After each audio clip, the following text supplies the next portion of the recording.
Well, good evening, Jerome. Good evening, Julie, and good evening, Mr. Wood. From this time, a different part of the Shetland Isles. How many actual isles are there, Peter? Whoa, Is there 50 odd or something? yeah, there's a lot. There's about 15 or 16 that's inhabited. Yes. That have people on it, but yeah, there's all these wee nooks and crannies all over the place. Yeah. So you're on the one that's just sort of north of the main isle. I am tonight. Which is named after a phone book. A phone book. Yep. Yeah. Yell. But yeah. And there are other phone books, of course.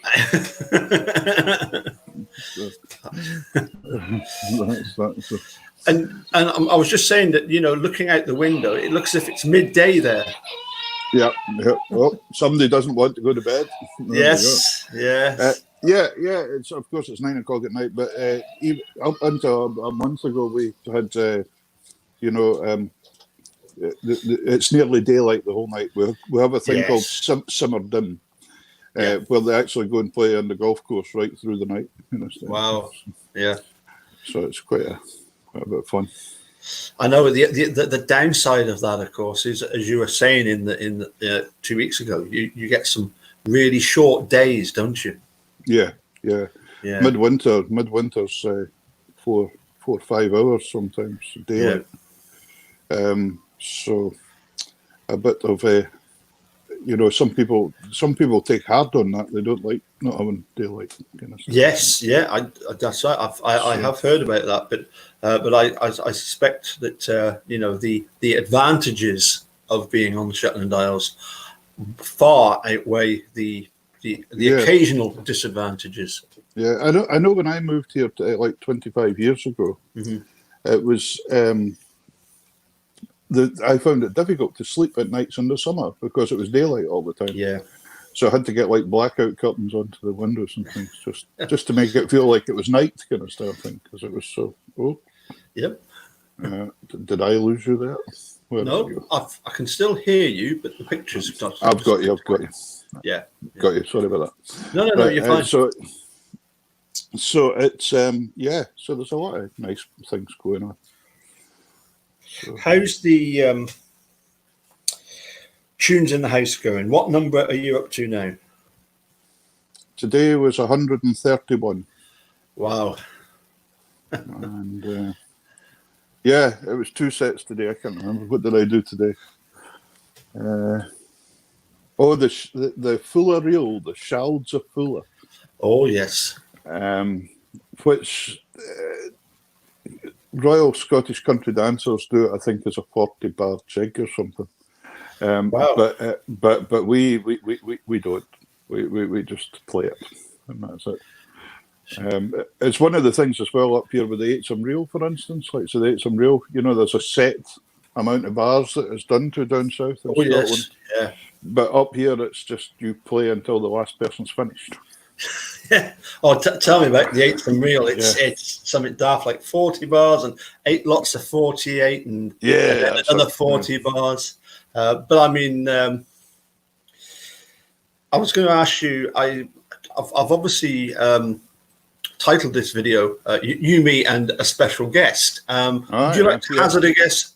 Hazard a guess as to who our special guest might be, because he's waiting backstage. Ah, excellent. I was really hoping it was going to be somebody really, really famous. Yes, very famous. Just very famous and extremely famous. Preferably someone between Biggar and Edinburgh or something like that. That'd be quite good, Just north of Biggar. Something like that would do, And if they had a kind of farming background, that would be. Yes. Right, that would be. Yeah. Because the accordion's not everything, Yeah. Oh, this guy definitely knows one end of a sheep from the other. Shall we bring him on? Yes, sounds good to me. Good evening, Mr. Dickson. How are you this evening? Good. Hey, Keith, how are you doing? I'm good. How are you doing, man? You all right? Good, man. So Paul's talked you into this nonsense as well. Yeah. It's good. I love the viaduct at the back of him right now. It's good, isn't it? Eh? Yeah. The fun you can have with a green screen. Yeah, that train's about to hit you on the side of the head. I That's think the it only thing. is. Yes. But you never know, it might help. It might help things. Yeah. Keith, a question for you then. Straight in there, straight in. Yeah, straight yeah, in. yeah. You like this one, Pete. Your quest for the Holy Grail. Have you found the best Scotch pie in the world yet, or are you still searching? I'm still searching. Aye? You know, you can't really see, but Oh, yeah, right. I'm still. Well, Yeah, I thought you'd found it. Yes, yeah. We did, didn't we? We found the, what was it? The Dalgety pies. But I've been assured recently that there's one in Lauder that's even better.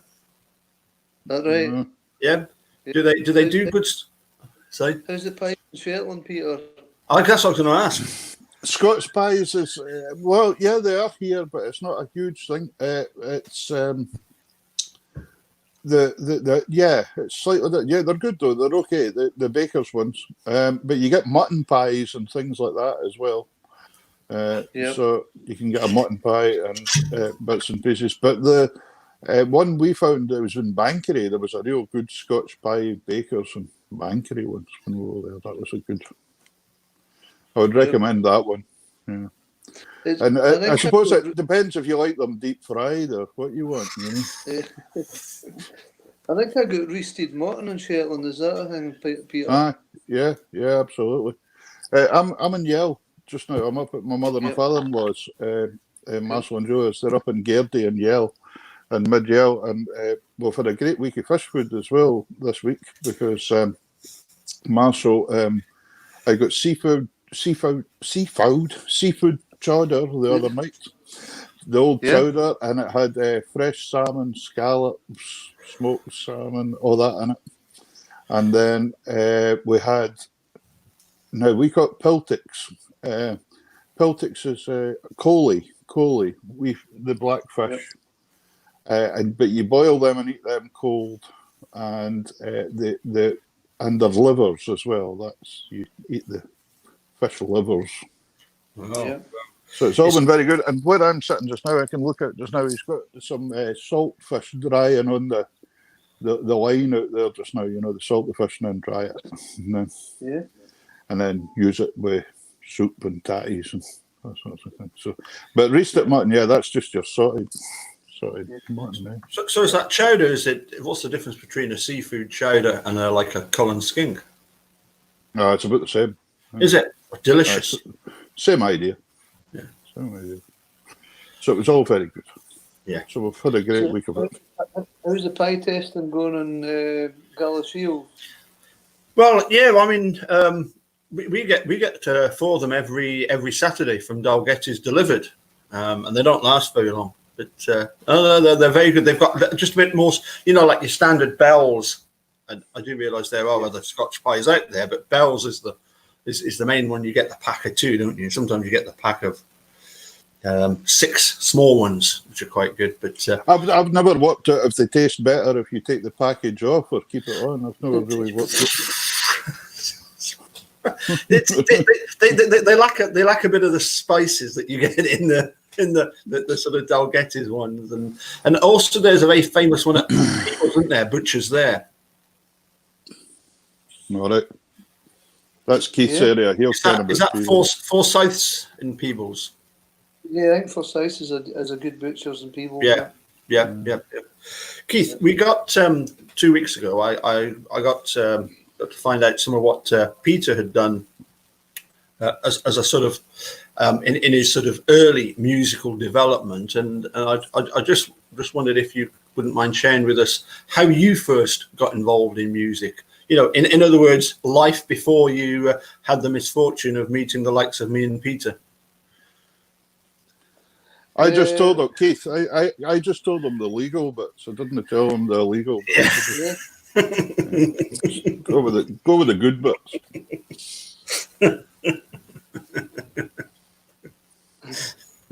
Well, I don't think there was.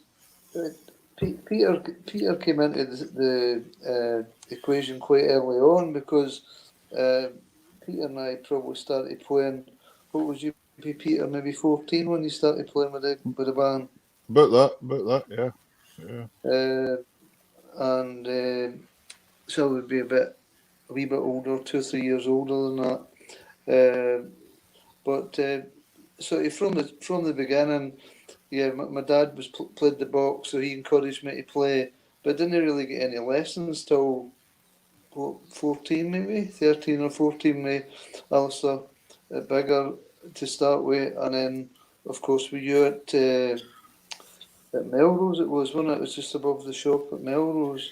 It was, but sorry, was it not your grandfather that wrote the High Road to Linton? Well, the tune's always been sort of associated with the family. Right. I think it probably goes a bit further back than that. Right. It's certainly not my grandfather, but it could have been my great grandfather who was a good fiddle player.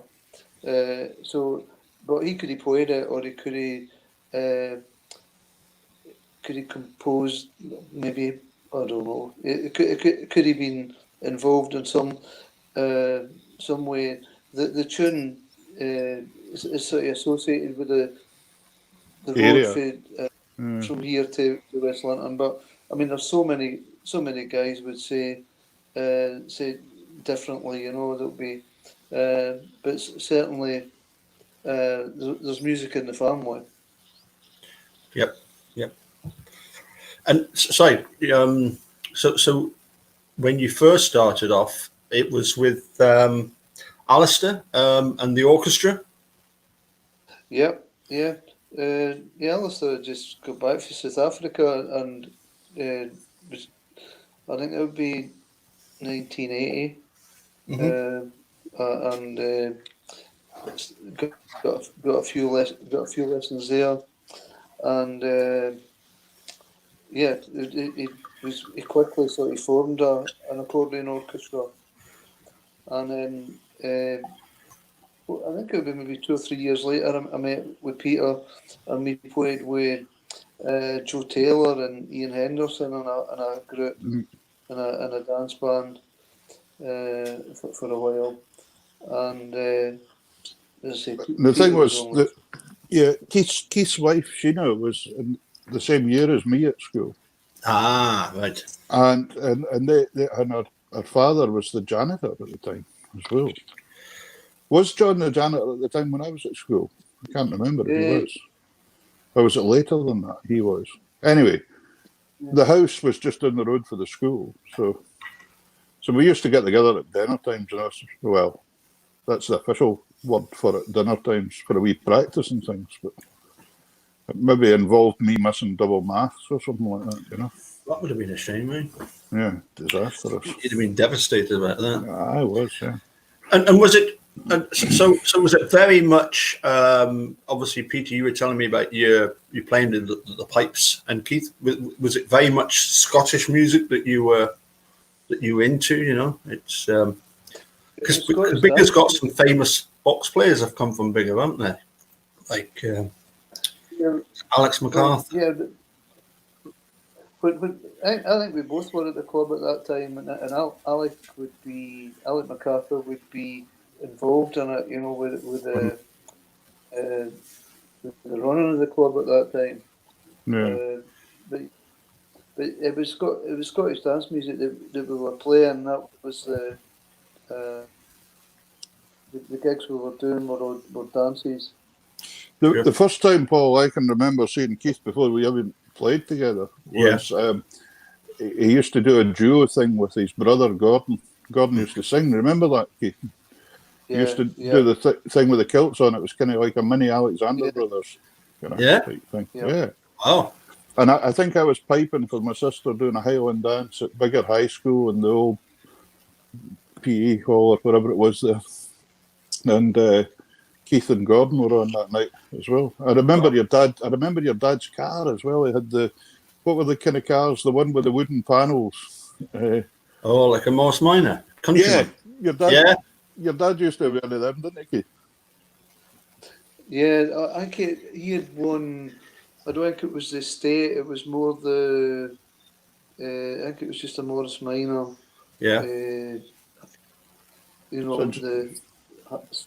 saloon version. Just shows you things you remember, doesn't it? Yeah. Mm.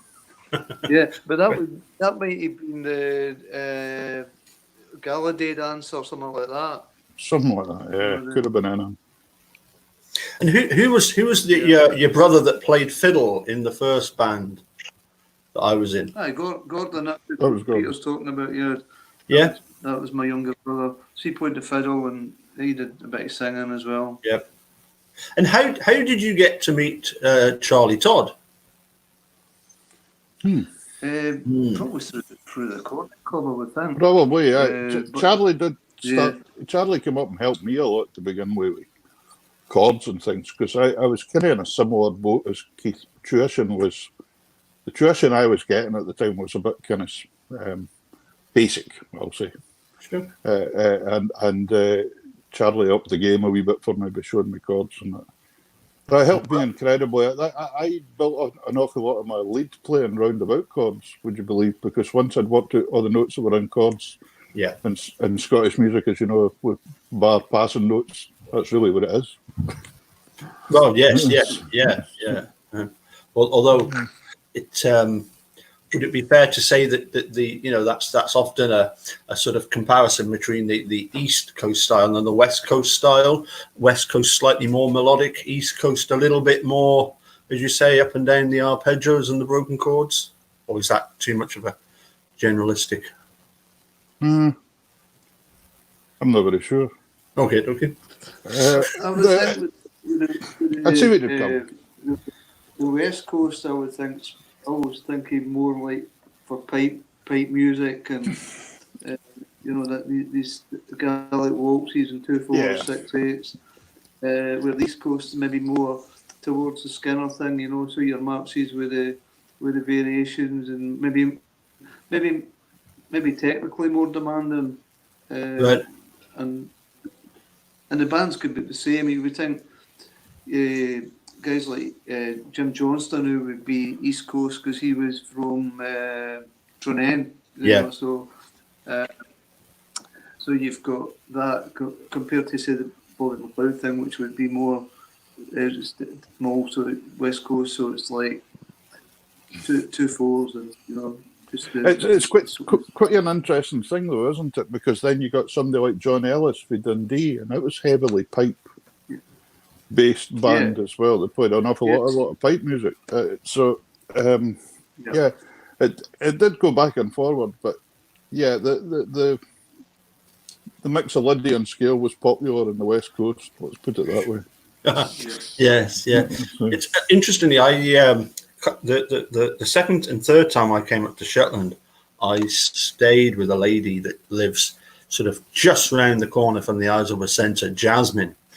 Mm-hmm. And I remember her telling me that a lot of people come to Shetland and think it's going to be like the islands on the West Coast, and everybody's going to be into 2/4 pipe marches and, as you say, all the pipe stuff. But not at all. She was telling me though that Shetland is a lot more cosmopolitan. And they don't really go in for too much of that 2/4 stuff. But what is the popular barn dance? The 2-step that they like to do. The Boston. It's the Boston 2-step. Boston 2-step. Boston, yeah. Now, how that came about, I don't know. The other thing up here that happens is they tend to do 3 rounds of a dance as well. Yeah. People don't know. But I think that was purely back to the days of before the Scottish dance music took off big time in Shetland. People would know about 3 dances probably. They would know a St Bernard's Waltz, an Eightsome, and a Boston. Mm-hmm. So I think the bands played 3 rounds to irk the time out more than anything, kind of style thing, to keep them from going, because they knew they were going to, basically, if they get hit with a Scottish crowd, you were going to play 3 different dances all night, and that was it. Mm-hmm. Yeah. So it was irk it out as much as possible. And then, of course, country music came in quite big, and the two tended to kind of cross over quite big. That traditional country, your Slim Whitman type stuff, and but all together, all that kind of stuff together, Well, I know that Keith is right into country and western music. He's told me that many a time. So, Isn't that right, Keith? I think with the Boston two-step, I think that you play anything for it. You start off with two steps, and when you run out, you do jigs and then reels, just play whatever you reels want. or The only thing you can't do at Boston Yeah. is a waltz, I think. That's about it. That's about it. Yeah. So, but I mean, obviously there's dance clubs and things like that and bits and pieces, and Keith's just gone on his side. Oh, there he is. He's trying to sort out his camera because He's there you go. That's excellent. Yeah, he's back now. But so I think a lot of that, and I mean, Scottish dance music up in Shetland became very popular because of the Ian Powdery days and White Heather Club and all that, and they would come up and tour and do all that kind of things. And that's what made that popular. But the 2/4s and the 6/8 pipe marches and that, isn't it just they wouldn't shout out for that first on the list, I don't think, if you're looking for the audience. And the other thing's Strathspeys. Hardly any Strathspeys at all. Right. You'll get fiddlers playing a Strathspey because they have to do a march Strathspey and reel or something for an exam, but that's about it. And if you look at Strathspeys that have been written in Shetland, there's hardly any. Yeah. In fact, I had Maurice Henderson, and I do a show for Kate Breton now every Sunday night as well. And I had Maurice Henderson on as a guest the other night from Fiddler's Bid, and we were talking just about Shetland fiddle playing, because we had him on, and who else did we have on the other night? I can't remember. I noticed you had Graham Mackay on. Yes, we had Graham on, yeah. Yeah. Of course, a great exponent in the 3-row box as well, so it was just something a wee bit different. But Maurice talking about the fiddle, and he was asked, would you say the music is it for dancing? And yeah, it was for dancing, and the majority of Shetland stuff was reels, because they would do all these Shetland reels in the houses before even the halls opened up and kind of things like that. So it was these kind of obscure, and some of them are very obscure, the reels. The chord patterns go all over the place. If you hear the real old Shetland tunes, floating between minors and majors and all sorts of things going on. There's a lot of modulating going on at certain times. Yeah. Another thing that Keith, you were telling me about this a while back, about how there seems to be a nautical connection with the Shetland tunes, maybe because of the fact that it's so many islands, but they have an ending to each phrase similar to a hornpipe. Yeah. Yeah, I think the reels, when you listen to the Ronnie Cooper reels, they are quite sort of hornpipey, aren't they, at the ends? Yeah. Yep. A very interesting thing there when you say Ronnie Cooper. Apparently, Ronnie Cooper's first love was pipe music. Wow. He loved pipe music, and he loved Bobby McLeod and all that style. Playing, but his own compositions weren't very pipey at all, really. Oh. Maybe a couple sneaked through, maybe that was it, I wanted to quickly. I think there was. Sorry, Keith, carry on. You want to go? No, you were saying. I think there's a couple of 2/4s, I think, that or one anyway that Ronnie wrote, which was quite a popular one, but it's quite unusual to see the pipe stuff coming for Shetland. Very much. And the Strathspeys, I mean, Willie Hunter wrote maybe a couple of Strathspeys, and that was about it. That's the other thing. Everyone else is jigs and reels and hornpipes, as you say. So. Well, I mean, yes, certainly down here, in the borders, you'll go along to an accordion fiddle club, and if either a club player or a guest artist, and now we're going to do a set of Shetland reels, it's a popular thing, isn't it, Keith? Yeah. It was interesting the other night. Maurice brought out a book as well called In Search of Willowfjord. Oh, nice. And a lot of people know the tune Willowfjord. Yes. And it actually came to Shetland with the Greenland whalers, with the whaling. Yeah. Right. So when you're talking about this C relationship, you know. So he done a lot of research into it and went a lot of places to find it. And they found out that it was in Greenland, Willowfjord. They found the place Willowfjord in Right. the end. And when he got all the locals together and got the fiddle out and that, and a lot of the dances were very similar to the backstep thing that they do in Shetland and that kind of shuffly dancing. And he said when he played a couple of tunes, by about the third time through the tune, that one of the dancers, the kind of main dancer guy, had the kind of complete rhythm to the tune and was kind of playing it note for note with his feet. You know, he was dancing his feet to the tune. So it was very similar. But it's amazing. I also think the heron fishing took a lot of music right round the coast of Britain and right across to, say, Holland, Denmark, right up back round, because they basically followed the heron to fish them. And that came across because I was speaking to someone. It's a tune they call the 7-step polka up here or something. Oh, yes. It's a wee bit funny because I think the second phrase is 10 bars or something like that. And it's a wee bit unusual, but I spoke to somebody from Essex or something, and they knew it as a kind of clog dance, but they had a different name for it. And the guy got back in touch with me, and he'd also found a Dutch version and a Danish version. And he had the manuscript for both of them with just very, very slight differences. And it's almost like that huge loop, Shetland right down the coast of Britain, right up back and round again, you know. So I think there'd been a lot of music travelled in the seas, you know. Excellent. So just to digress then, Keith. Your second passion, obviously we touched on the Scotch pies. Second passion is obviously for Everton Football Club. Can I just thank you for getting your draw against Villa, because that's really, really sort of seriously affected our chances of staying up in the Premiership. How did you end up following Everton?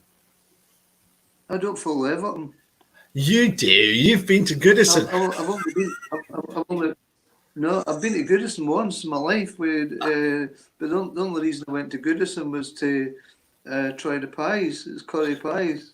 Oh, I thought you were an Aberdeen supporter. But that's just a joke, that is, isn't it? You know, supporting Aberdeen. I mean, you know, nobody seriously thinks that you support Aberdeen. Yeah. I only went there. Yeah. I'm a Hearts supporter. How do I feel? Well, my team, Hereford United, went out of business a few years back, and that's them done. But no, I've never been to Villa Park, but I do follow the Villa scores. We done a show about a month ago, and we had a chap called Francie Devine on from Ireland. He's just where is it? Francie is. He's down the south somewhere anyway. But as it turned out, he was a friend of Paul Anderson's, the fiddle player, and he came on and done a few songs with us and things. And it turned out in his younger day, he was actually a talent scout as well, and he used to do a talent scouting for the football, you know. Yeah. So we ended up talking on this Cape Breton show about football. I'm sure none of the Cape Breton audience had a blooming idea of what we were on about at all. But I happened to say I was a Hearts supporter, and his answer to that, quick as a flash, was, "Oh, you can get ointment for that, you know." Yeah. you mentioned, is it Francie Devine?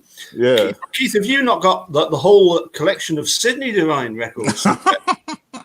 Is it you or Sheena that's got the whole collection? Or that's a steak and kidney pie. All right. Kidney, yeah. Yeah. So I think Sydney's still touring. Is he? Seriously? Yeah. You think so? Yeah. My He's goodness. still playing. Yep. Yeah, because I think, does Duncan Finlay not go and play with him when he does? I think he does. Yeah. Not so long ago, I said to Duncan that he was doing they're playing in Lanark not so long ago, maybe a year ago. I've read Duncan's writing. He just loves playing with him. He says it's great fun, brilliant. Yeah. He'll be an entertainer. That's his job, Sid. Yeah. Yeah. Totally. Oh, well. But how Well, old? I think, did we not talk about this before? This entertainment and being a brilliant musician. And we all know the answer, isn't it? If you can be a really good entertainer, hey, you're going to make money. Yeah. Yeah. That's Absolutely. it. Absolutely. Peter, so you mentioned it in the previous video we did, and I really wanted to ask if you could expand a little bit more on what you were saying about the the the course that you did. Was it about 6 years ago? A special music course that you did?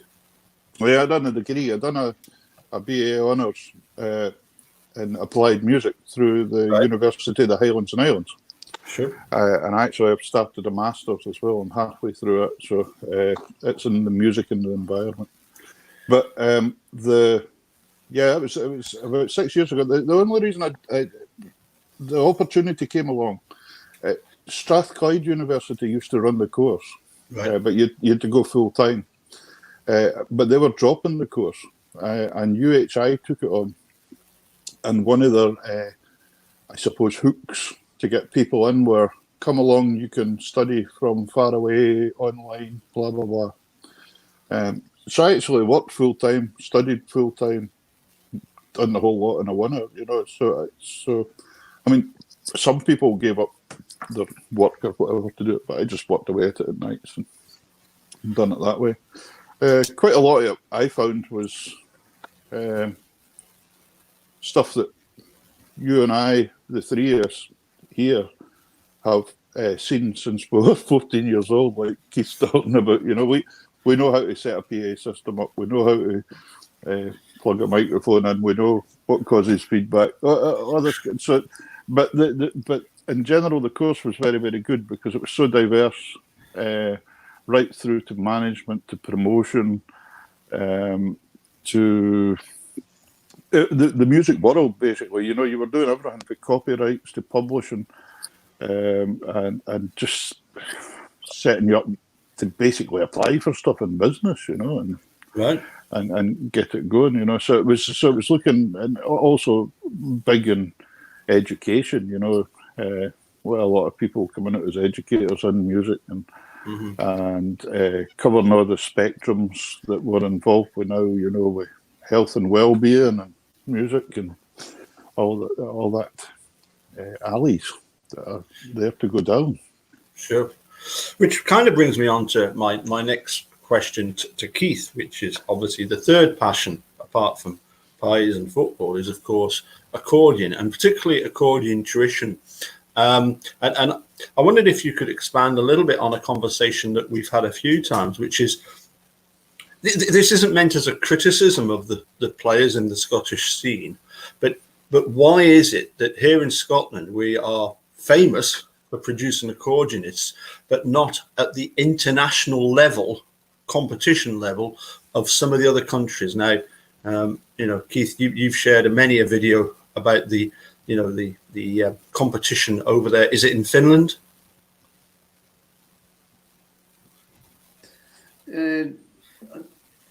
I think most of the classical players are for the East, so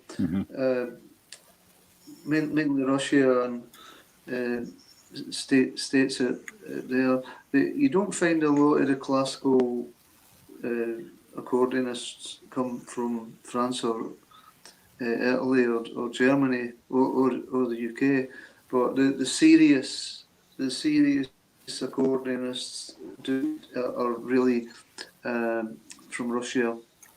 The entertainers tend to be more Italian, so the virtuoso entertainment classes seem to be dominated by the Italian players who are particularly good at that sort of thing. But the Scotland thing, yeah, there's a lot of Scottish players there, a lot of players out there, and but a lot of them are quite happy just doing what they do and playing gigs, playing dances, playing running accordion clubs and playing for playing for fun, playing for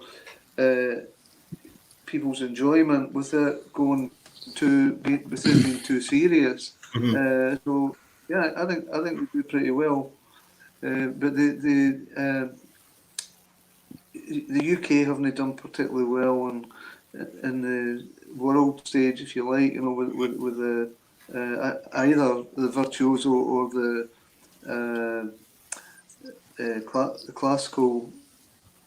classical music. Yeah. But it does.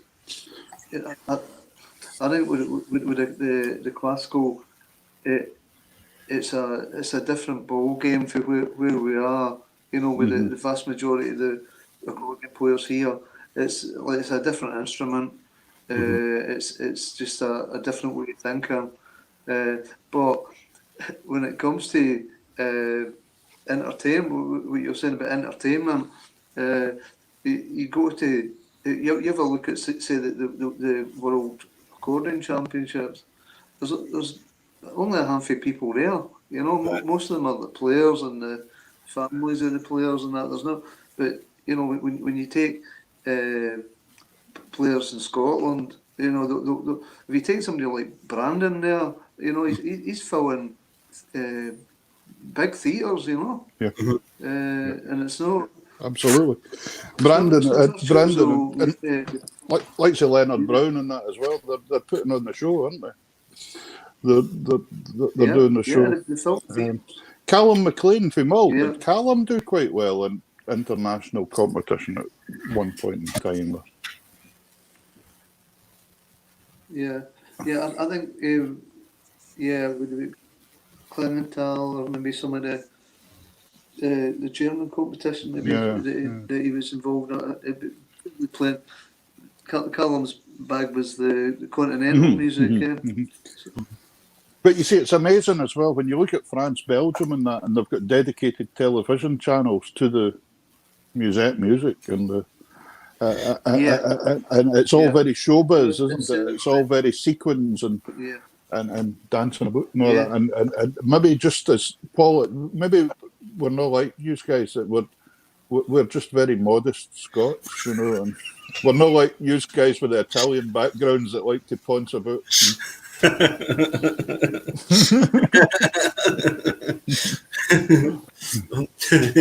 If she shared those photographs with you, I want them back. When you see the French thing you're talking about, Peter, the musette, it isn't unlike the sort of tea dance thing here, though. The sort of old time dance. Yeah, ballroom stuff. It's really is. Yeah. It's just. Next question then for Keith. Obviously, you had the Keith Dickson Scottish Country Dance Band, which was a huge, phenomenal success. We became world renowned in the not just the competition world, but also I think we did quite a few guest spots at various Masonic lodges throughout the central Scotland area, including I think we established Armadale, Lesmahago. I mean, it doesn't get much better than that now, does it? Yeah, every gig is secret. Yeah. so then. Sorry. I think that's where they held accordion clubs, though. It was the Masonic halls were quite popular. Yeah, they were for the box and fiddle in these areas. Yeah. So I seem to remember. By the way, I'm looking across at my shirt. I've still got my box and fiddle tie that I wore all those years ago. I've still got it in my NAAFC tie. But I seem to remember that when I was playing bass, it got to a stage where I think did you manage to get somebody who'd actually got a double bass to join you eventually? Do you remember them? Yeah. I can't remember. It's so long ago. But I think there was that wee period where you were there. You played the bass guitar, didn't you? That's right. Yeah. Did you? You did, didn't you? Yes. Yeah. Sorry. Yeah. No. It was. I did the bass guitar, and then occasionally I would get up and I would do it. I'm joking. Solo. Yeah. I would do a little solo, and it always used to be. I think it used to be 12th Street Rag that we did. Oh, yeah. Because I remember going to Bigger Accordion and Fiddle Club. First time I'd ever been after Keith had been telling me about this for about 20 years. And when I turned up, he said, "Oh, nice to see you here." I said, "Well, I thought I might come and get a tune." And he said, "Are you going to play 12th Street Rag?" I said, "Keith, I haven't played that for that many years. You know, I wouldn't know how to." And he didn't look at all happy. Keith did not look at all happy about that. But anyway, I wanted to obviously go on to the discussing about the accordion orchestra and how, first of all, we had the Keith Dickson Accordion Orchestra, which then evolved into, well, if you'd like to tell us a bit about it, that would be great. Can I just say before Keith starts there, where I'm sitting tonight in Yale, I had Keith's Accordion Orchestra up here at the hall, which is about 300 yards from where I'm sitting. And I was round at a lady's house having a wee tune with her this afternoon to go. She plays the piano. And she says, "Whatever happened with that Keith Dickson fellow?" And I remember them being at the hall here about 20 years ago. So there you go. So, yeah, it's a while since we were in Shetland. I think that could possibly been 2002. Something like that, yeah. 18 years ago. And Rudy Meeks was with us as well. He's passed away now, Rudy, but he played it. Yeah, there was that could have been before that, Peter. That could have been maybe 1999 with the Rudy Meeks in. I think so. Would that have been in Yale, yeah? Yeah, that's right. You were up, because that's where I am the night. You see, I'm in Yale. I'm up here the night, and yeah, you came up and we played Yale, and then we played the Clickerman Centre, the Bowls Club, didn't we? The Bowlers Hall. Yeah, the big hall. With Bethany, Jenna and Bethany, Filska. Yeah, that was it. The Reeds, yeah. Yeah, I'm sure. Did we not come up for the? You were up a couple of years later. Yeah, that was the first one. The second time you came up, you were up. The first one was through the festival. Yeah, the first one was through the Shetland Arts Trust. Yeah. And because of mine, we picked you up with a bus at the airport, and off we set. Yeah. And Yale was the first gig, and it was great. It was brilliant to get the whole team up here. Yeah. Because it was a very, very interesting concept to everybody at the time, because you'd come with that thing. I mean, accordion orchestra. Nobody really knew what an accordion orchestra was going to be. And the way you set your orchestra up, of course, a lot of the accordions were doing kind of backing, weren't they, really, in a way, using it as pads and things, because you'd taken the soloists and put them at the front, which I always thought was a really good thing to do, because we've all heard the really bad versions of accordion players trying to play AC/DC badly and things. So why not have the electric guitar at the front and the accordions doing some of the accompaniment? That sounds good to me, you know.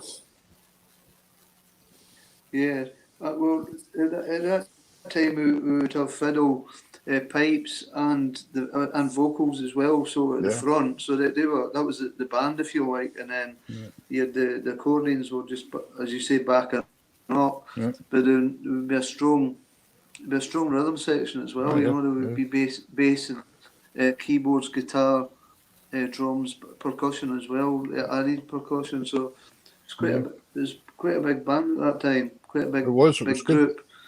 Emily was the singer at the time. Maybe Emily Smith was the singer. Fiona Johnston possibly the fiddle player. That's right. And I remember a young Nicky McNicken, like 13-year-old or something like that. Yeah, Nicky would be involved as well at that time. Yeah. There was. That's really at that time. That's where I sort of changed things about, because I did the standard accordion orchestra scores for maybe 10 years or so, just doing the British Championships and learning test pieces and own choices, and it's quite big at that time though. You know, a lot of orchestras, a lot of Irish orchestras, a lot of English orchestras.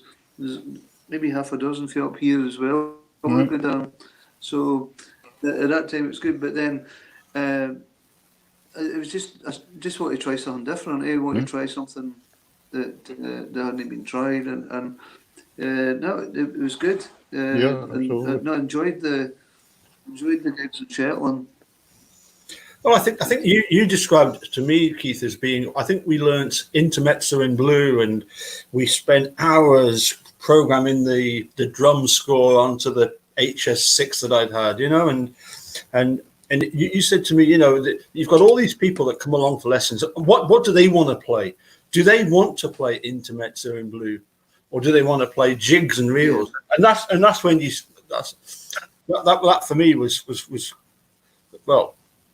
That would have been quite a turning point, yeah. When you kind of decided, to hell with this, having to spend a fortune on buying all these orchestral scores for the accordion orchestra. I'll just do it myself, and we'll stick to stuff that we're good at, which is the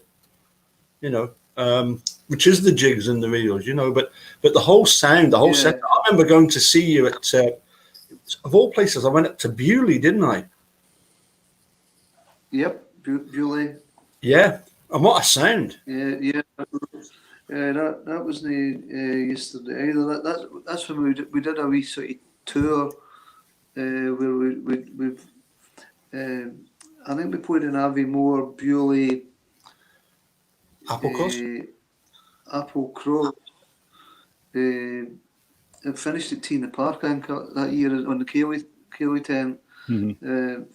But yeah, it was a big sound. But the thing with the scores, it wasn't really the expensive buying the music or right.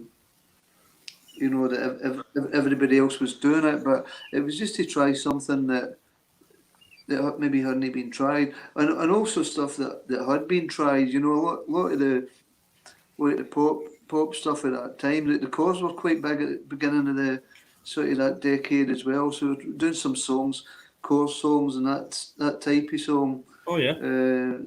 I remember you I remember you doing a version of Dignity or something like that as well, and that was classic. That was really very good. Yeah, no, it worked well with the vocals, and then including the fiddle in the songs as well. So absolutely. Sorry, I was just having a look to see if I could find any stuff on YouTube of the Coda Accordion Orchestra, because as I say, it's not like a typical accordion orchestra. You also telling me, Keith, about how having to learn these sort of set scores. There was one time Can you remind me about the time when you got it down to, you knew that the guy was going to ring the bell after so many minutes, and and what happened there? That was at Scarborough one year, right. And it was a test piece, and it's called Swabenstrike, and it was 10 minutes long, but we were doing it as own choice, so it wasn't a test piece. It was like the maximum was you could play was 10 minutes, but I think it was 12 minutes long. But it was a bit at the end. It all went sort of crazy, like the usual sort of the hardest bit, and we could never play it. We could never get it tight. So a fortnight before, I realised that this wasn't within the time limit, right? So I says, "Don't worry about it, guys. Just you. We'll learn it. We'll learn it up to the sort of last variation or whatever, and then don't worry about it because we're not going to play it anyway." So anyway, before we went on, I made sure the guys were aware it was a 10-minute time limit and everything was good, right? So we got into it, and it just kept going on and on and on. It's like we're past 10 minutes, we're past 11 minutes, and we got to the end there. I don't know how we got to the end there, but we didn't practice to the end there. So anyway, I was raging. I went off and said to the boy, like, would you not ring the bell for? It's like, we're 2 minutes over. And he says, oh, I was enjoying it so much. I just didn't want didn't want to end there. So we couldn't play it. It's so funny when you hear these sort of stories. I remember when did you for grade 8? Did you do the Figaro's aria Largo al Factotum? Well,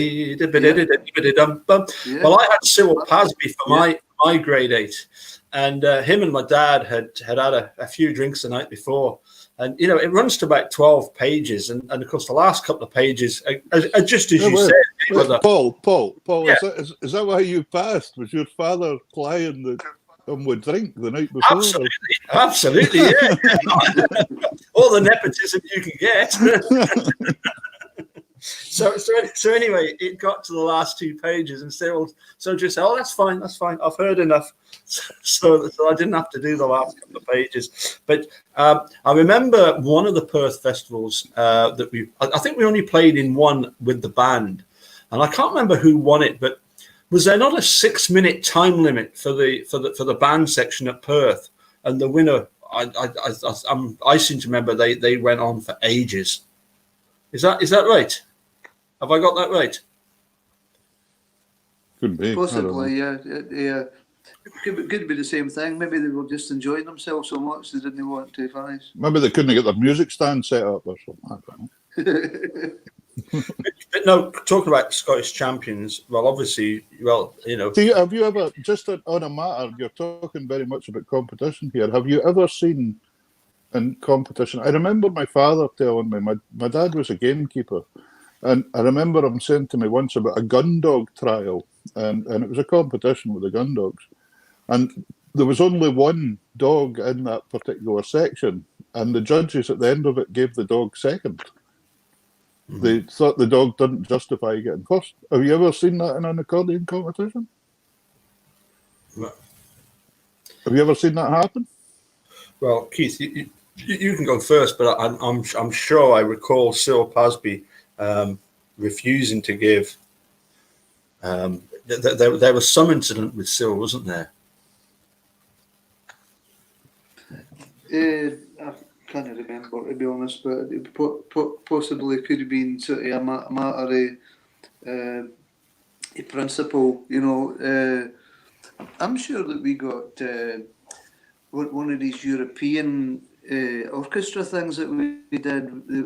Some of the orchestra, it was like 3 orchestras, and I think it was one of them got placed third, another one's got nothing. I think that was in Prague. Yeah, you've seen it happen. Yeah. It was just to do with the quite interesting, isn't it? The standard that was required. Yeah.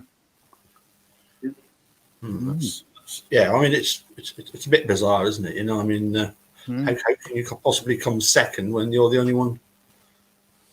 Yeah, well, there you go. But yeah. So obviously, yourself, Peter. Huge congratulations, obviously, to your former pupil Matthew. Well, I don't know, is he former? Is he still with you? Nah, I just kind of worked with Matthew a bit at the school. Matthew was a natural player anyway. Mm-hmm. I'm sure Keith will agree with me when I say it. You know when you teach someone, I'm sure you know that too, Paul. When you teach somebody that when they've got it, don't you? And that's that. And we can do what we can do for people and help people to get to the highest standards they are. Mm-hmm. But some people just have that wee spark to it, takes them over the edge. And Matthew is one of these guys. He's very, very laid back. Doesn't worry about very much about anything. In fact, he doesn't worry at all, I don't think.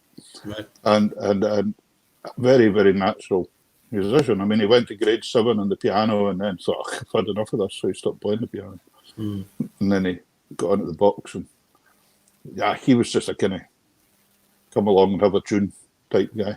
And see what we could dig out for him, match the Spain reels to get him started, because he fancied a shot at the competing, which is quite a wee bit unusual for Shetland guys, because there's not been that many going back and forward. There's a few more now because Michael Phillips up here, and Michael's competition mad.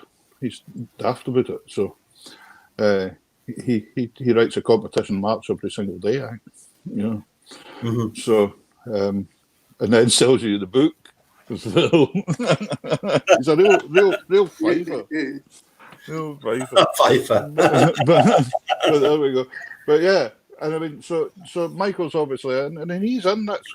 So there's a couple of my pupils have maybe went out to Michael as well if they wanted to do the competition stuff, because I wasn't pushing so much for that. I was doing what we were speaking about more earlier on, getting people to play for enjoyment, getting them to play the kind of material they want to play, they're happy playing, and take it for their kind of stuff. Yep. Keith, you've had a, shall I say, a huge amount of success teaching-wise with the various competitions. Interestingly, I remember you telling me once about one of your star pupils. Well, apart from me, obviously, but one of your star pupils was Tom Orr, and remember you telling me about him that his focus wasn't just, or isn't just, on Scottish music. That is, he could be out playing with various bands. Does that how does that help when it comes to the competitions and getting that sort of wide range of experience? I think not just with competitions. I think it's good to encourage students to try different styles of music, just through life rather than competitions. So,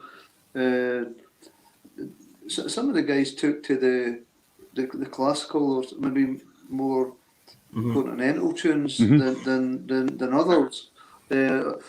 Some pupils maybe just want to play the Scottish, but I think if you sort of dabble, try different styles of music, it's going to help. I find, like say, I find up here as well with different genres of music up here as well, that the continental and obviously the Scandinavian is the ones that float in here, and there can be quite good disciplines, because a lot of the Scandinavian stuff is written in unusual like time signatures and things like that. We get so used to sitting playing in a compound time all the time, don't we? But when suddenly they're having to read stuff in 5/4 or something like that, it's quite nice. It's quite, just something different for them, because there's a lot of the Swedish and Finnish stuff does that. So it's quite good. But it's like Keith says, if you dangle the worm in front of them, some of them bite it and want to go that way. I found it quite strange, when I was competing at the competitions, when it came to the polka and the musette sections, I always did very well. In fact, down at Grangemouth, I got presented with a quake because I won the open musette section like 4 years on the trot, always playing the same tune. And what was the tune, Keith? What was that, Paul? I was saying that, down at Grangemouth, I managed to win the musette section 4 years on the trot, playing the same tune every time. And I'm saying you must remember the tune because you heard it that much. In the polka section, was it? No, the musette section. Musette, what was your tune? Yeah, Pupazetti. Pupazetti. Well, Pupazetti, of course, yeah. Yeah, that's a classic. And did he say? Did Paul say he got presented with a quake or a wake there? Quake. A wake. He got a wake after playing the same tune for 4 years. No wonder. The one I'd used for the polka certainly was the root beer rag, but it always surprised me that I could do well at the continental stuff, but when it came to the Scottish, I managed to get into the final 1 year, and I think at the Grangemouth competition I actually got a second place on one occasion, but trying to get to the top of the if you like the traditional sections, I thought was very, very, very difficult. But other people were, were of the opinion, that they just found the continental and the classic stuff, it was so difficult for them. It's just strange how, I suppose different backgrounds led to some people finding that. You done better than me getting into the last six. I never managed that. Well, in fact, I never managed it in any of the sections. Yeah, I just wondered if maybe there was a little bit of a sympathy vote sometimes. Here's this old fella. We'll take pity on him. I think that's what it was, because I mean, obviously, Keith. Emma. I've heard her play at competitions, and how she hasn't won it at least 2 or 3 times. I don't know, but I don't think she does either. Any thoughts on that one? Well, with the Scottish Championships, and you have to remember it only comes round once a year for a start. Yeah, so and then it comes down to, it's just opinion, isn't it? With the adjudicators, not just for the winner, but maybe to get the last few. It's and then there's the nerves of the when it on the day it's there's just so many different opinions when it comes to the do we go with the technical, do we go with the traditional style, and it's quite hard on the adjudicators to come up with that answer sometimes. Mm-hmm. Very much so. I heard Paul. I heard you interviewing John Carmichael the other night, and I heard John talking about competing and things, and saying what he played when he won it, like a pipe match to Spain Real or something like that. It was basically, and that was pre-farming days and all that kind of stuff. Yes. Yeah. So, but I suppose that's just it. Developing. I've always found something quite difficult. And Keith, do you still work with the Conservatoire for their exams? Do you still do that examining? Yeah. And what does it go up to grade 5 now or something? Does it go up to grade 5 or something? It does, yeah. Because I've always thought, grade 5. What is a grade 8 Scottish piece? What is a grade 8 Scottish piece? Because by the time you get to grade 5, even there's some quite difficult stuff in there. As in Scottish standards, but you're still looking at 6, 7, 8 there. What do you fill that? How do you put together a program with stuff? I think maybe not just the standard of the piece, but if you think your students could they play an 832 reel, could they play 4 reels at tempo, for a Dash Mite Sergeant? Yeah. We're not talking about these here tunes, but I mean, could they play 4 of Ronnie Cooper's reels at 110 beats or 120 beats a minute and maintain it? You know what I'm saying? So so they can maybe play the one reel, but so you can maybe look at that. Then you're looking at maybe some of the competition tunes, but maybe more arranged for accordion. So it would be like, say, a written left hand rather than just an improvised left hand. So that it would have bass solos and it would have, so it becomes more a classical thing. So you maybe be looking at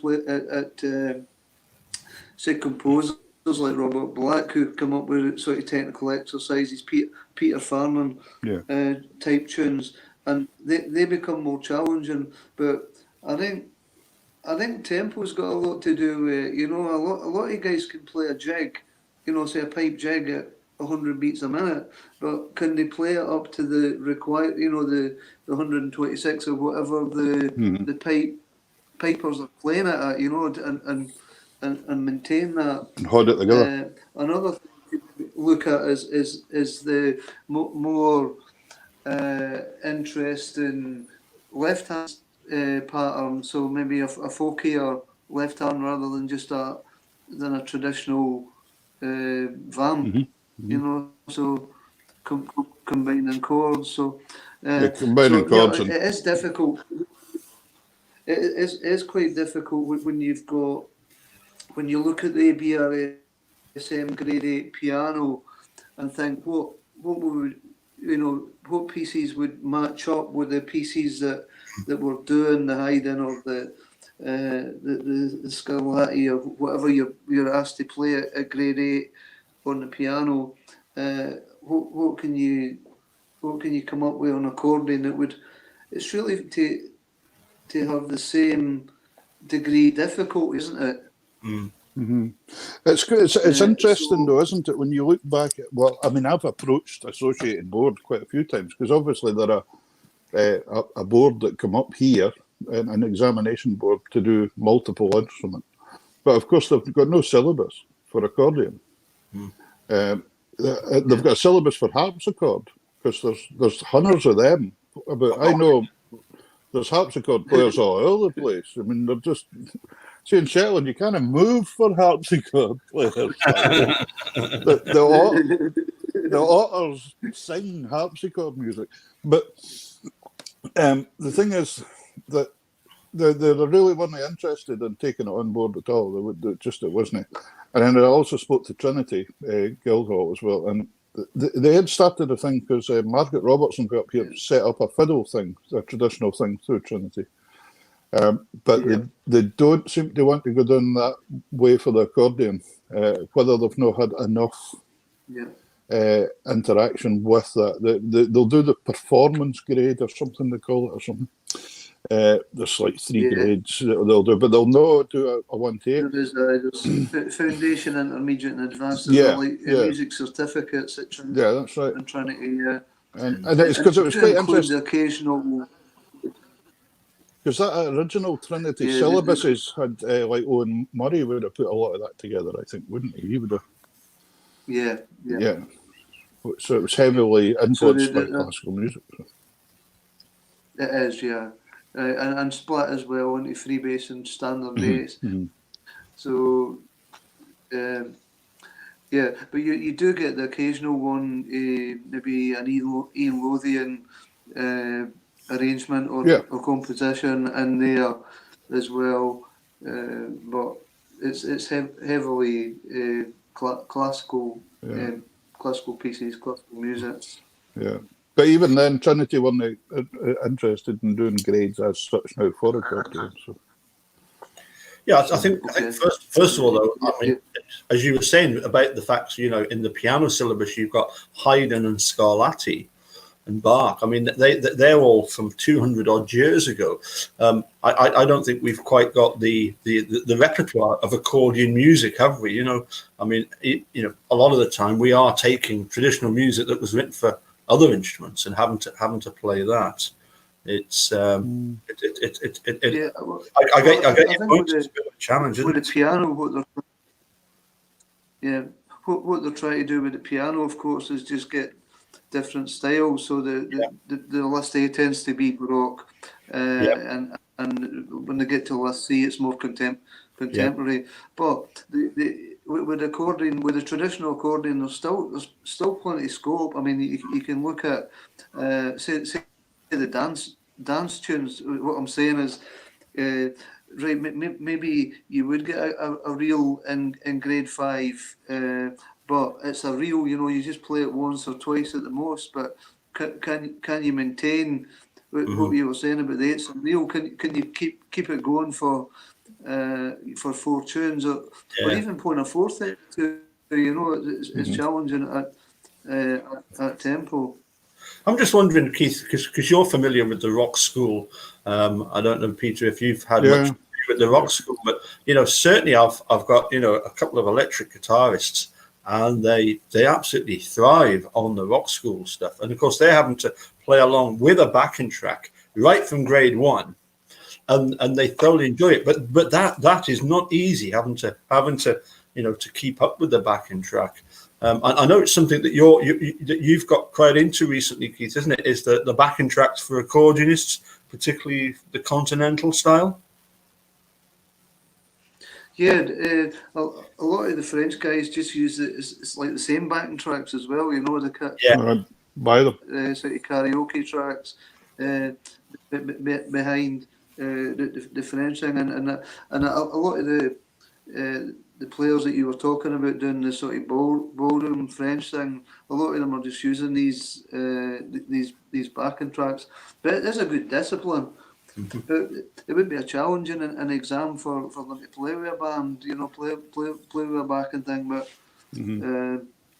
often it's just with a band, of course, it's maybe not just as metronomic as what it would be in some of the other ones. But you know, the tempo can shift a bit. But it wouldn't be a bad idea either having. It's a good bit the of backing for some of the tune. It's a bit of discipline. It's a bit of discipline, isn't it? Yeah.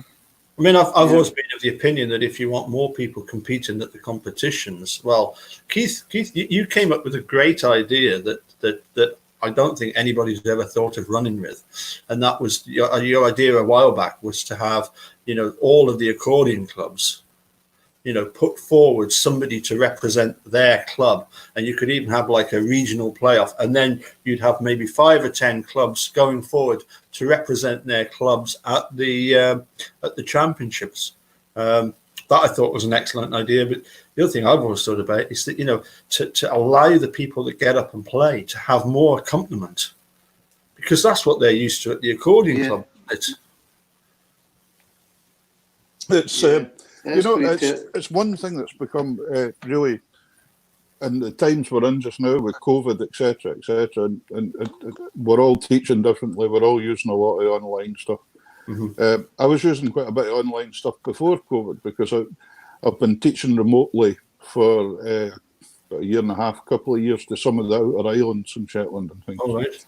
So I was kind of in it, and we call it blended learning. So what I do is every third week I would go and see them in person, and the other 2 weeks they see me online, kind of style thing.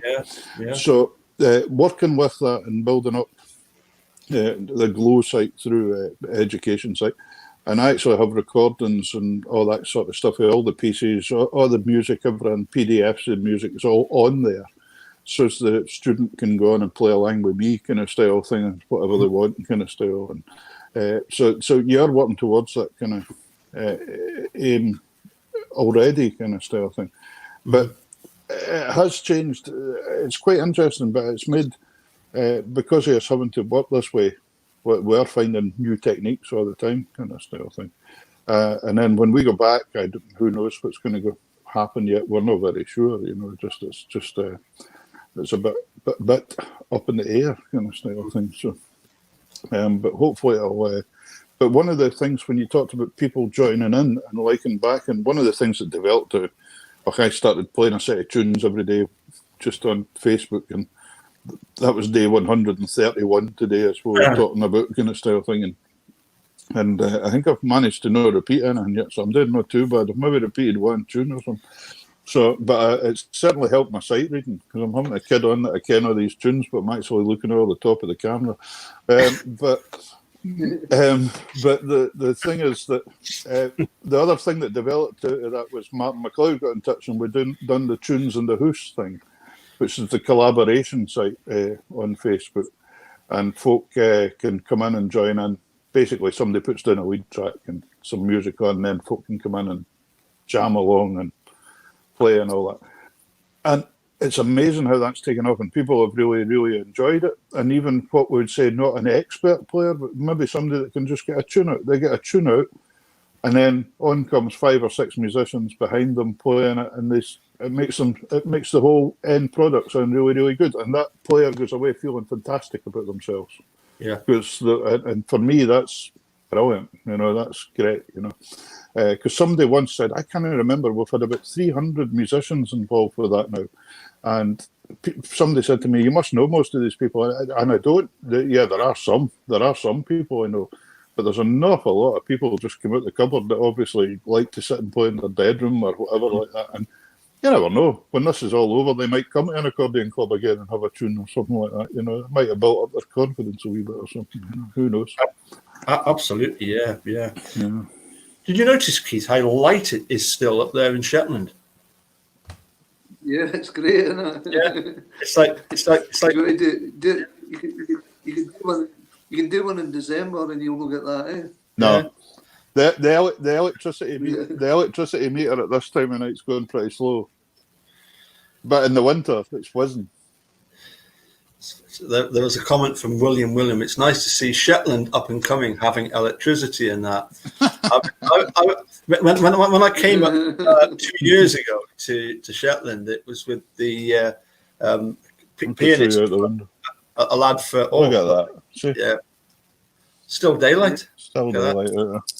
It was a fella from Rothbury, and he phoned us up a couple of days before we were due to leave, and he said he'd just been to the bank in Rothbury and got some cash out of the machine because, you know, he said, do they have like cash machines up in Shetland? I says to him, cash machines? Are you being serious? They've only just got electricity. And he believed me. The big thing up here is they're wanting to put loads of windmills up here now. Yeah. Big thing. So many windmills around you. So what time does it get dark, Peter, the night? What time's the darkness? It'll not really get that dark. It'll not get that dark. It'll be maybe about midnight or something for a wee while, or 1 o'clock for a wee while. But okay. But it'll. Where are we? What date are we on now? 21st, I believe.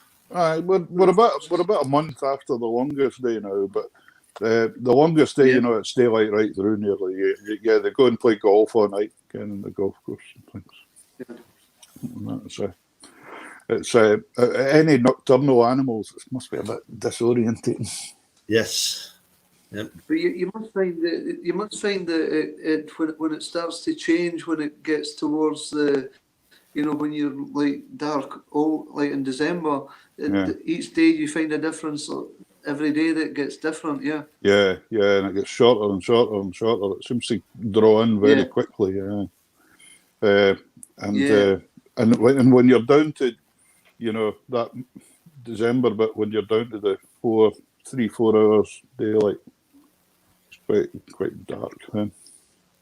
That's when you need to be able to play tunes and get out and I think and I think a lot of, you know, like the Uphelly festivals and all that. Oh man. They all came about, you know, it's things to do in the long dark winter nights, you know, and it's and that's nearly all of them nearly cancelled for next year now already.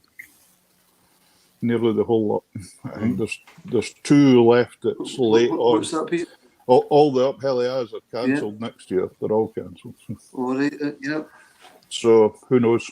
It's kind of like a strange time for live music just now. I know we were pretty busy because we're doing a kind of mixture of stuff now. We have Arthur Nicholson in the band with the guitar and singing and all that as well. And do a kind of complete mixture. I go into keyboards, kind of like what you guys used to do a while ago. That's kind of.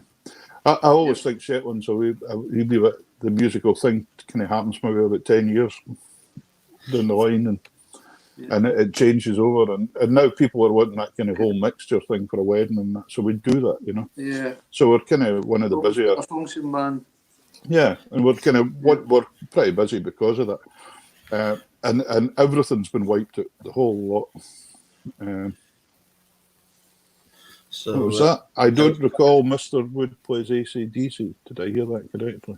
You mentioned playing AC/DC.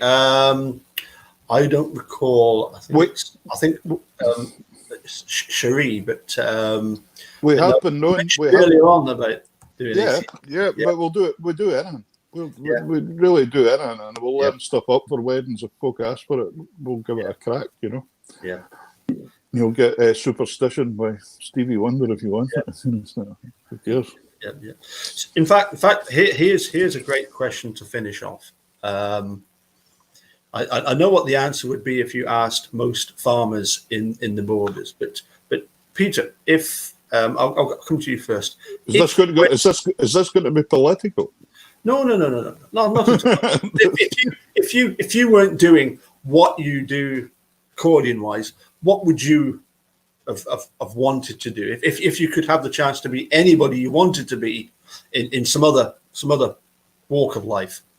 What would you have chose? You know, At school, I always wanted to be a joiner all right, because I thought my own business someday the joiner would be pretty cool. yeah. But it'd be good on the side of the van, you know. Yeah, well, definitely. You've got the name for the job. But no, I've never, Paul, you know something, I've never thought about it. I never thought I'd be doing what I'm doing now. I've been teaching 15 years in education here now. Yeah. Doing a degree late in my life. All these things. My life has just kind of happened. I've been one of these lucky people that it's just kind of... Yeah. It's not been particularly planned. Sure. If you ask Keith, he knew me when I was young. It wasn't very planned. It was just... Sure. It just happened. Same question, Keith?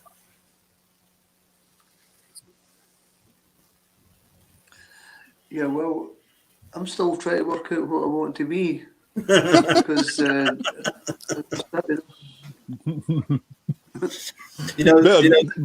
get on with it. Yeah, to get on. It's too late. But I think, as Peter says, you don't think it's just set out for you anyway. You know, I think often it's going to happen, and when I started teaching in Thornhill, and it was going back to Alec MacArthur, and he moved in there in '85 to the Farmers Arms, and at a gig with me, and he says they're needing an accordion teacher in Thornhill.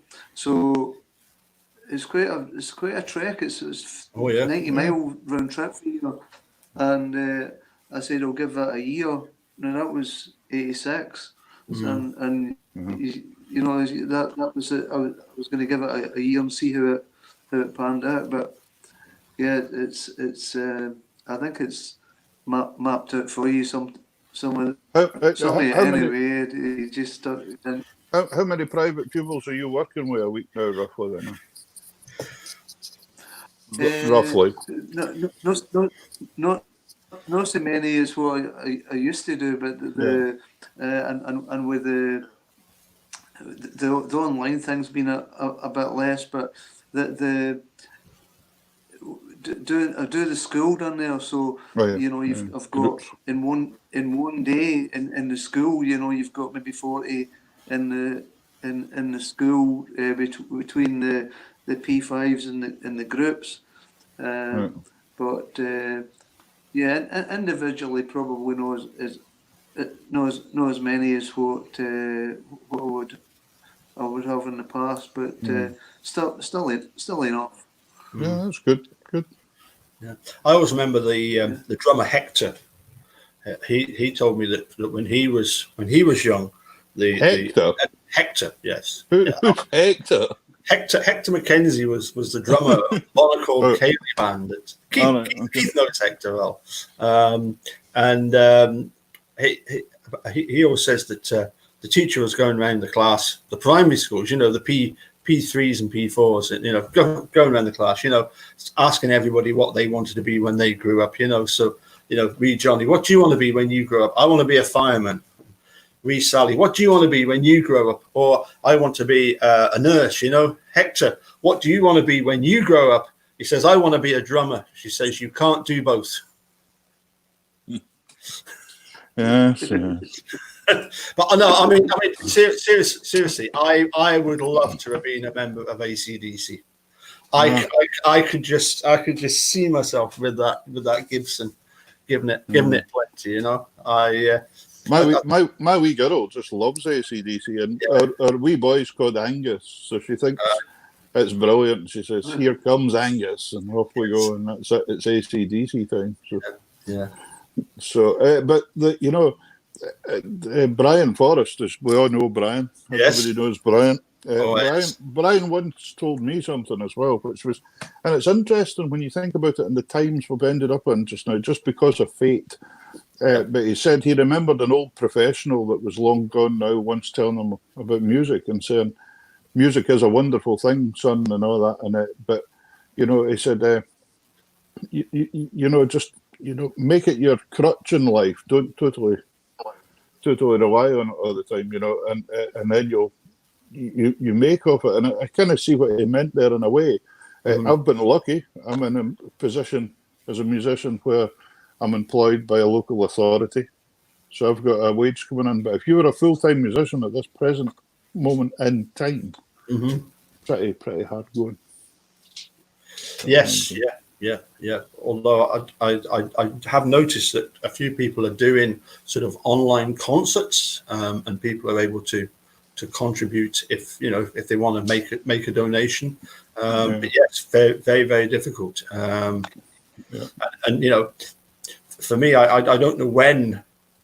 I don't know about you, but it seems as if it's not going to suddenly end very quickly. That we're going to get back to doing Kayleys, and I can't imagine doing Kayleys with people wearing face masks. Can you? No. I mean, and I had an Irish fellow, Martin Donohoe, on a couple of weeks ago, and we were talking about, he organises the FLA. It's kind of like the face movement thing in Scotland, and he organises it in Ireland, and where they would normally get 120 paying customers into, say, a village hall, because of social restriction, etc., they're going to get 25, 30. Oh, wow. Now, that's just not financially viable for anybody, then, is it? No. So it's going to be hard. It's going to be hard for a wee while until we get something sorted out. Maybe at weddings in the future. Sorry, Keith. Yeah, I think with the sort of nature, if you look at, say, the Scottish country dancing, it's all contact, and it's all or mainly elderly people that are involved. Same with accordion and fiddle clubs. I mean, the vast majority of the audience are in what you would, the category that they're in. So it's going to be. There could be maybe a while, but I think just live music in general is going to struggle because of the venue thing, because of, unless you can get outside. How many outside gigs do we do, particularly going into the winter? Especially up here. Gee whiz. Yeah. The wind up here, you wouldn't last long some nights. Yeah. I must admit, I'm always a bit dubious about playing outdoors. Ever since I was shown an accordion that belonged to either Graham or Brian Laurie, and they'd been down to Kent and they'd done this thing outdoors in a marquee. And when it was John Campbell at Klingscales, when Klingscales had the big service department, this thing had got woodworm, believe it or not, and this worm that they got out of it was massive, and it had eaten through the whole of the frame of the accordion. So I've always been a bit skeptical about the idea of playing outdoors, because it's always bothered me, it's always worried me that and getting moisture on the accordion, getting the rain on it or stuff like that, It's, surely there's more chance of getting woodworm in a house than there is out in a park. Well, okay, but maybe I was slightly scarred for life because of that story, I think you've exaggerated this slightly. That one was not that big. Honestly, I'm going to ask Graham about this, because I'm sure this worm had eaten through the whole of the sort of the sort of wooden frame of certainly of the treble end anyway. Yeah, because I remember John Campbell showing me the holes in it. Really? Yeah. It's done the treble and started on the basses. It hadn't started on the bases. Oh dear. Listen, guys, it's been absolutely great having you. Do you know what? That's been an hour and a half, and it seems like 10, 20 minutes, doesn't it? Yeah. It just seems like... Yeah, it's still... That's just because it's late at Shetland. I'm still thinking it's daytime. Yeah, you need to get to your bed.